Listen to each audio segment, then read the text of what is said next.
ഇന്ന് തന്നെ സബ്സ്ക്രൈബ് ചെയ്യൂ, നിങ്ങളുടെ പ്രിയപ്പെട്ട ഷോസ് കാണൂ. എനിക്ക് ഈ കാര്യത്തില് അച്ഛനെ സഹായിക്കാൻ പറ്റില്ല. മോനെ, രാധിക സ്വന്തം കൂടപ്പുറപ്പല്ല എന്നുള്ള ബോധ്യം ഉള്ളതുകൊണ്ടല്ലേ അവളെ കൊല്ലാൻ പ്രിയങ്ക ശ്രമിച്ചത്. അച്ഛൻ ദൈവത്തിന് പൂജ നടത്തുന്ന ആളല്ലേ. അച്ഛൻ അതൊക്കെ ക്ഷമിക്കാൻ പറ്റുന്നുണ്ടോ? നീതിയും ന്യായം എന്നതിൽ അച്ഛൻ വിശ്വസിക്കുന്നുണ്ടെങ്കിൽ, അച്ഛൻ ഇതുവരെ പാലിച്ച വിശ്വാസ പ്രമാണങ്ങൾ സത്യമാണെങ്കിൽ അച്ഛനിപ്പോ അവിടുന്ന് തിരിച്ചു പോവുക വേണ്ടത്. മോനെ, അതൊക്കെ അച്ഛന്റെ ഇഷ്ടം. പ്രിയങ്കയെ സംബന്ധിച്ച ഒരു കാര്യത്തിനും ഇനി അച്ഛൻ എന്നെ വിളിക്കണ്ട. ഞാൻ വരില്ല. അച്ഛൻ എന്നോട് ക്ഷമിച്ചേക്ക്.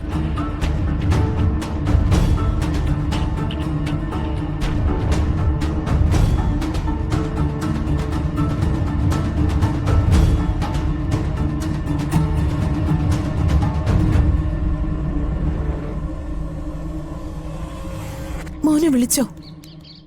വിളിച്ചു, പക്ഷെ വരില്ല. അയ്യോ,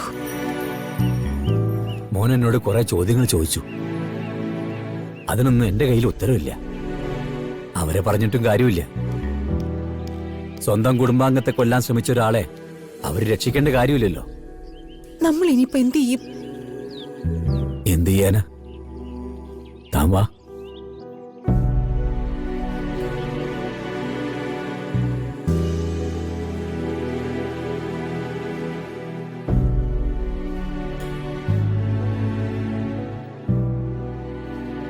സാർ, വരൂ.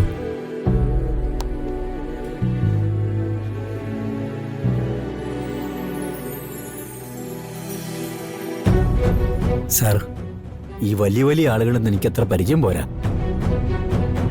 ഈ കാര്യത്തിനു വേണ്ടി എനിക്കാരെയും വിളിക്കാനുമില്ല. വിളിച്ചിട്ടും വലിയ പ്രയോജനമൊന്നും ഇല്ല തിരുമേനി. കൃത്യമായ തെളിവുകളുള്ള കേസാണ്.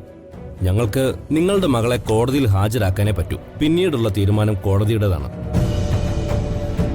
ഇല്ല സാർ, അതെനിക്ക് അനുവദിച്ചു തരാൻ പറ്റില്ല. എന്റെ മോളെ സാർ കോടതിയിലേക്ക് കൊണ്ടുപോരുത്. അവളെ ശിക്ഷിക്കരുത്. എന്റെ മോളെ സാറ് വിടുന്നവരെ ഞാൻ ഇവിടെ തന്നെ ഇരിക്കും. ഒരു തുള്ളി പച്ചവെള്ളം പോലും കുടിക്കാതെ ഇവിടെ ഇരുന്ന് മരിക്കേണ്ടി വന്നാൽ പോലും. നിങ്ങൾ കുറച്ചുകൂടി ബോധപൂർവം ചിന്തിക്ക്. ഞങ്ങൾക്ക് അബദ്ധം പറ്റിയതോ ഞങ്ങൾ ബോധപൂർവം ചെയ്യുന്നതോ അല്ല. സർ, അവളെ രക്ഷിക്കാൻ ഞങ്ങളല്ലാതെ വേറെ ആരുമില്ല. അത് കുറ്റവാളിയെ രക്ഷിക്കാനുള്ള കാരണമല്ലല്ലോ. മാത്രമല്ല, ലോക്കപ്പിൽ കിടക്കുന്ന ആളുകൾക്ക് വേണ്ടി അവരുടെ ബന്ധുക്കൾ വന്ന് അവർ തെറ്റൊന്നും ചെയ്തിട്ടില്ലെന്ന് തന്നെയാണ് വാദിക്കുക.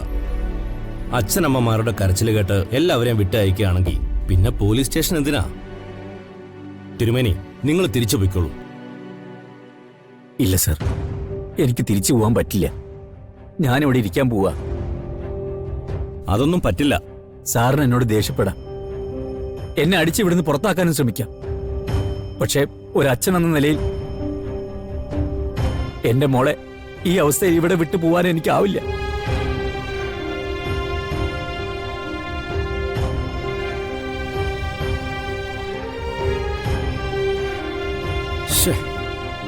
ഇവരൊക്കെ ഇങ്ങനെ ചെയ്താൽ എന്താണോ ചെയ്യുക? ഇത്തരത്തിൽ ന്യായീകരിക്കാൻ ആളുകൾ ഉള്ളതുകൊണ്ടാണ് കുറ്റവാളികളും കുറ്റകൃത്യങ്ങളും കൂടുന്നത്.